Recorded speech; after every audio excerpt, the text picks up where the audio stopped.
after the break, when you're going to be buying raffle tickets. We will come back and we're going to open it up to the audience as well so that you can ask questions, all that you ever wanted to know about navigating the global supply chain. So with that said, we have a microphone up here that will, I guess it's in front of Josie, so we'll start with you.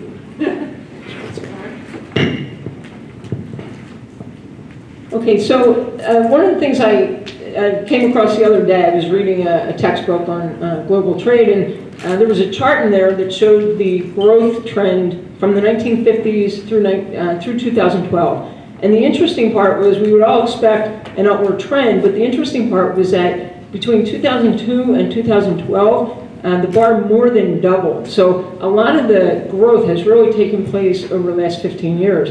And it's not stopping, it's continuing to increase. And when I compare that to my experience in the global market, I work at B. Braun. We were acquired by B. Braun in 1997, and for those first 5 years, there wasn't really a lot of global activities that happened from the U.S. part of the company. We had some global suppliers. We sold in Canada and Mexico, but it wasn't significant. And B. Braun is a company that's located in 150 countries. So over that first 5 years, I started to see a change in our participation in the U.S. operation in global trade. And it's not just in the increasing our purchases internationally or selling to more countries, but the whole aspect of developing new markets and new products, and the teams that come together to make that happen are global teams now.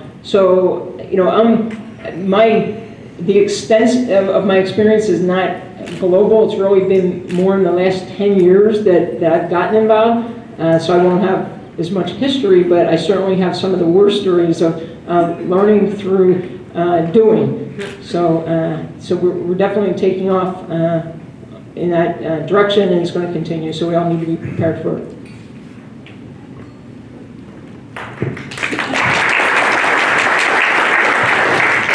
So although I'm sure Josie appreciates it, we'll hold off on the applause until like the break, just because that way we can hear more of what they have to say. But thank you.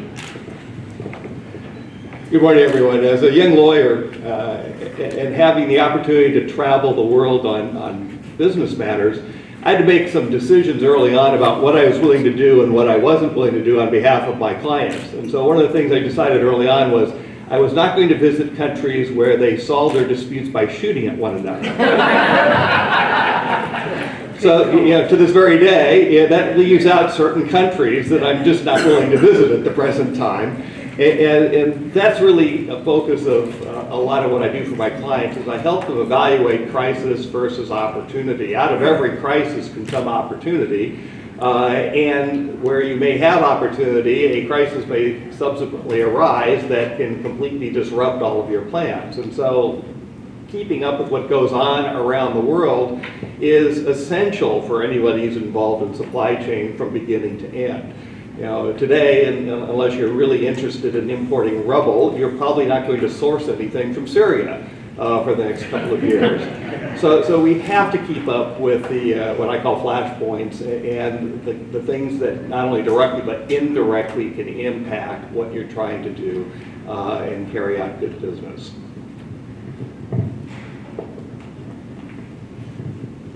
Thank you, John. Well, Phil had mentioned that we have 5 modes of transportation here in the Inland Empire, and that you're in the catbird seat. And what Future Ports wants to do is to make sure that that remains that way. We want to keep you in the catbird seat. We want to keep all of those modes of transportation working efficiently and being able to keep all of that cargo coming here to Southern California. Our number one issue is how to keep our ports competitive. Lisa and I have worked together on a couple of panels and a couple of workshops in the past, and one of my comments here to the Inland Empire is, if you lose that cargo that's coming in through our ports of LA and Long Beach, there's not going to be the cargo in the warehouses for you to manage. So our goal is to make sure that we keep our Southern California ports competitive, that we keep that cargo coming here so we have something on those modes of transportation and in those warehouses out here. I also know John Husing very well and love his presentations about the job market and how the goods movement supply chain creates those jobs. One of the other focuses of Future Ports is that we keep a balance between the economy and the environment, as Lisa mentioned. We don't believe that those are mutually exclusive. We think that we can grow our economy and that we can also keep our environment clean, but it takes a lot of coordination between the government, between business, and between elected officials and the industry in order to do that. So look forward to more questions and being able to talk a little bit more about that. Good morning, everybody. As Lisa mentioned in the introduction, I'm very much involved in the aerospace industry. And one of the most interesting graphics I've seen over the past year is a line graph showing the production of aircraft, commercial aircraft since 1970, and who was producing commercial aircraft in 1970 and who were buying commercial aircraft in 1970 versus who are producing commercial aircraft today and who are buying commercial aircraft today. In 1970, there were really two manufacturers in the world. One was in Long Beach and the other one was in Seattle. And the customers were centered around North America. And today there are 5 global manufacturers of commercial aircraft, and the customers are primarily in Asia. And so this has shifted quite a bit. A commercial aircraft, as the one we saw in the second slide that Lisa showed, has over a million, well over a million parts. And they are sourced around the world. And Alcoa is very much involved in the production of materials and parts for such vehicles. Some of them start off as mineral ores in Australia, and they're processed in perhaps Brazil before they're made in parts in Davenport, Iowa, or Whitehall, Michigan. So many of these parts are traveling around the world before they even become part of an aircraft, and that's a big challenge. It's a huge challenge given the complexity that has resulted in globalization. And as I mentioned, the customer base and the supply base has really shifted dramatically in the last 45 years. So these are challenges I think we are all going to have to deal with. Makes life much more interesting, much more languages that we have to be manning. But these are the kind of challenges I think that we're going to see more of as we go forward. All right, thank you, Luke. Good morning, everyone. So I think that, my fellow panelists, they mentioned some of the critical points about the global supply chain. I think the global supply chain is moving to a new direction these days. However, we all get focused on the big picture, where the global supply chain is going, and we forget about how we are going to set up our own strategies in our companies to catch up with the new direction. Being a part of the Combustion Associates, which has a global presence around the world, we are in Africa, we are in Asia, Middle East, and of course here in the US, we always have the challenge of supporting our active projects in different locations in the world. And getting the proper supply chain to support the active projects in some areas in the world, especially in Africa, is technically impossible.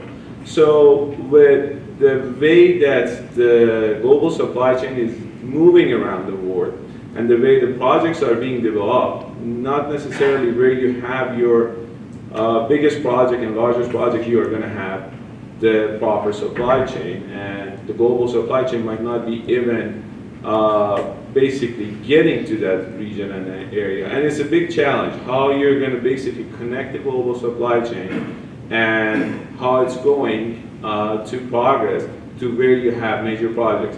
I believe with many of the companies around and many of companies going outside of the United States for their new projects as the business requires them to go. This is a big challenge. This is a big issue that everybody is facing, but not being talked about a lot. And I look forward to hear your opinions and your questions regarding this topic. Thank you. All right, so I guess we'll get started here with some questions now. Just so everybody knows, we can, if you want to answer them, answer them. If you want to wait till the next question, that's good too. We like to mix it up. It's actually even fun if we have debate. Of course, don't agree with the reason, but we'll do what we can.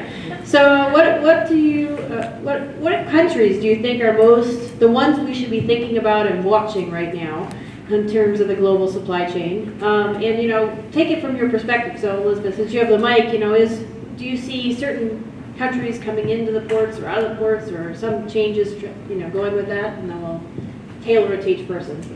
From our perspective, as long as manufacturing is still centered in Asia, then the Pacific Gateway ports are going to be that gateway for cargo. As cargo moves farther east, as manufacturing moves farther west, then there's different routes that may come into play through Suez Canal, where then maybe they would go an all western route to the east coast of the U.S. Personally, what I have been reading and what I've been hearing from other speakers is that we don't see that as a threat anytime in the foreseeable future, which is 20 to 25 years, as a major shift. Certainly there's things that are happening, but that's what I'm hearing from my end. All right, so let's pass it to John, because I know he has something to say about this topic. What countries are hot? What's hot and what's not. Sometimes hot is not a good thing because it's hot as in dangerous. So China, of course, is something that is an incredible economic phenomenon. Not just as a country because it's so big, but when you look at the diversity of what China is and what it's accomplished, when you still think in the rural area, you go 100 years back in time. So China is making a painful transition from being totally focused on exporting and production of everything they produce to a consumer-oriented economy. That transition is going to take a number of years. It's going to be painful for the Chinese. And some of the production that you're relying on or your clients are relying on, all based in China, is going to leave China. Some of it's left already. There are a lot of things in China that could disrupt supply chain. And so what's your plan B? Where would you go for your goods if you're not getting it out of China? And of course, some of the other tigers of Asia are very, very good places to look at relocating the origins of your supply chain. And then you can't forget about our neighbors in Canada and Mexico, our big trade partners, and Mexico is booming in so many ways. So there's real opportunity there in Mexico. So we tend to think only about our next door neighbors, and we think a lot about China and maybe not so much about the rest of the world. But today, I think if you're going to be thinking long term, you have to be looking at alternatives, both in terms of where you might want to get goods produced, but also if you're a U.S. company, who do you want to sell to? Even if you may be sourcing and bringing here, you may also be adding value and then exporting back out. And remember, 95% of the world's consuming market is outside of this country. So you can't just focus on one part or the other part and think that you've got this all covered. And then it's key, absolutely essential to keep up with what's going on in the world and how something that appears to be remote to your interests may nevertheless, because of political risk or straight out economic risk, will impact what you're actually trying to do. So we can't forget about the idiot running North Korea. He's dangerous. You can't forget about Putin, even though you think I got nothing to do with Russia. What Putin does will impact how a lot of people will make decisions viewing global risks, including the kinds of risks that can come from what countries may try to do toward one another. So it's a good time to be reading constantly, even if the news isn't always something that's fun to read. When we're looking to source new materials and looking at suppliers, we do a supplier risk assessment on each potential supplier. And one of the 4 categories that we assess very heavily is the geographic and the political risk. And we're really segregated into 5 different risk categories with 1 being the lowest risk and 5 being the highest. And we really try to do our sourcing in those countries that are falling into the 1, 2, and 3 category, and we really try to avoid the countries in the 4 and 5 category. And just to give you some sense, I won't go through all the detail, but 1 obviously is North America, Canada. 2 would be most of Europe with a few exclusions. 3 would be most of Asia with some exclusions. 4 is South America and some other countries, and then 5 is rest of the world, and some of the places have already been mentioned. So again, most of our suppliers are going to fall into the 1, 2, 3 risk. It's not the only factor in the supplier risk assessment, so it's not that we would not. We do source some things from South America as well. We don't source anything from category 5, but that's how we go into at least the sourcing side of it. On the selling side of it, we obviously sell in a lot more areas than we're actually sourcing from.